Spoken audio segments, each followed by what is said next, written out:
Hai semuanya, bantu support kami ya dengan cara like, share, and subscribe. Dan jangan lupa tekan tombol notifikasinya ya, agar kamu bisa update video-video selanjutnya.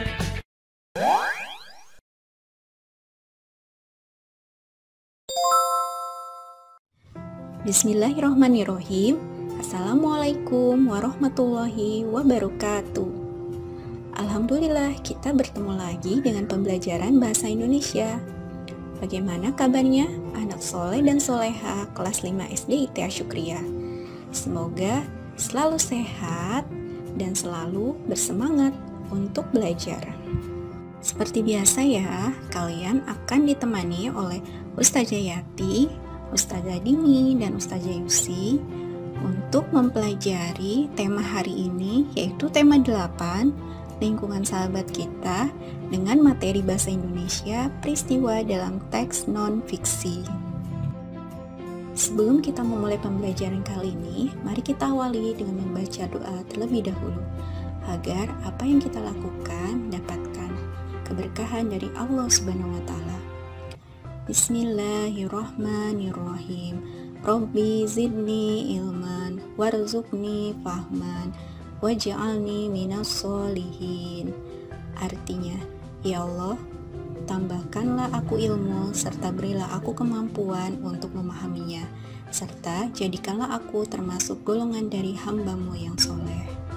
Pada materi kali ini, kompetensi dasar yang harus dicapai yaitu untuk aspek pengetahuan, siswa mampu menguraikan urutan peristiwa atau tindakan yang terdapat pada teks non-fiksi. Sedangkan untuk keterampilannya, siswa mampu menyajikan kembali peristiwa atau tindakan dengan memperhatikan latar cerita yang terdapat pada teks fiksi.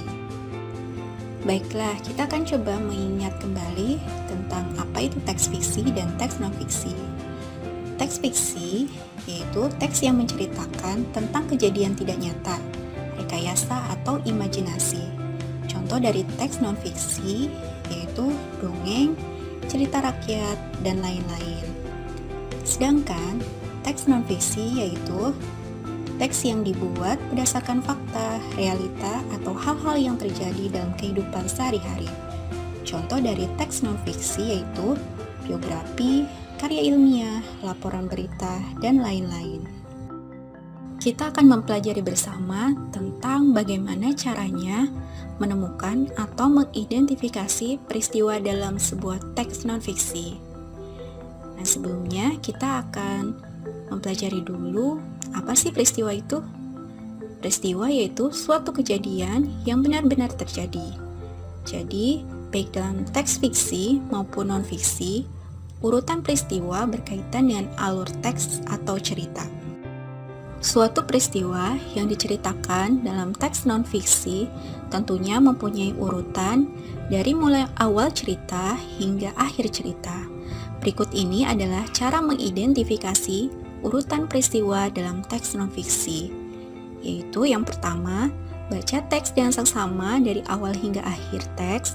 Kedua, temukan kalimat utama atau gagasan pokok pada setiap paragraf. Dan yang terakhir adalah tandai kata atau kalimat yang kamu anggap sebagai kata kunci. Anak soleh dan soleha, perlu diketahui bahwa peristiwa penting dalam teks dapat diketahui dengan menjawab pertanyaan-pertanyaan yang berkaitan dengan teks. Pertanyaan yang disajikan menggunakan kata tanya adik Simba. Apa, di mana, kapan, siapa, mengapa, dan bagaimana. Kemudian, kita juga dapat menghimpun peristiwa penting teks non-fiksi dalam bentuk peta pikiran atau diagram alir. Menghimpun artinya mengumpulkan informasi peristiwa penting dalam teks. Berikut ini adalah contoh teks non-fiksi. Tahapan siklus air.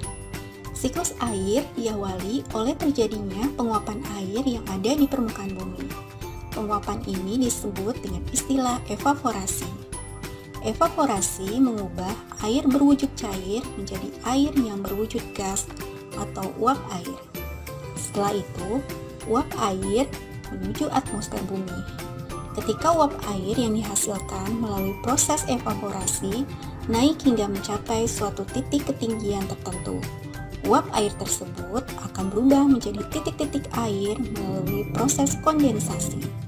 Titik-titik air yang berkumpul hingga membentuk awan. Selanjutnya, awan yang tebal dan gelap akan mengalami proses presipitasi.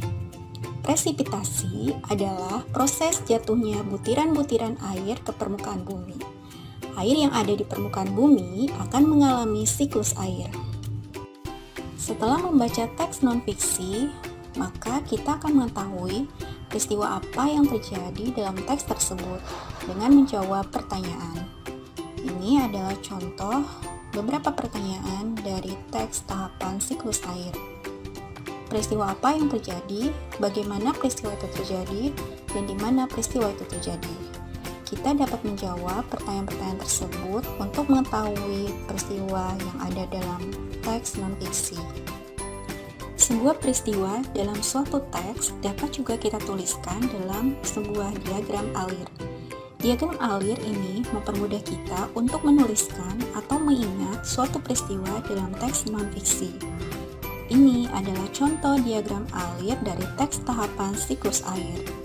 Jadi, dalam diagram alir ini dijelaskan bahwa tahapan siklus air itu terdiri dari evaporasi, yaitu penguapan air dari permukaan bumi, kondensasi, yaitu perubahan uap air menjadi titik-titik air, dan presipitasi, yaitu jatuhnya butiran air ke permukaan bumi. Alhamdulillah, demikian materi yang dapat disampaikan pada pertemuan kali ini. Semoga kalian paham ya, dan menjadi ilmu yang bermanfaat untuk kita semua. Terima kasih atas perhatiannya. Sampai bertemu lagi dengan pembelajaran selanjutnya. Wassalamualaikum warahmatullahi wabarakatuh.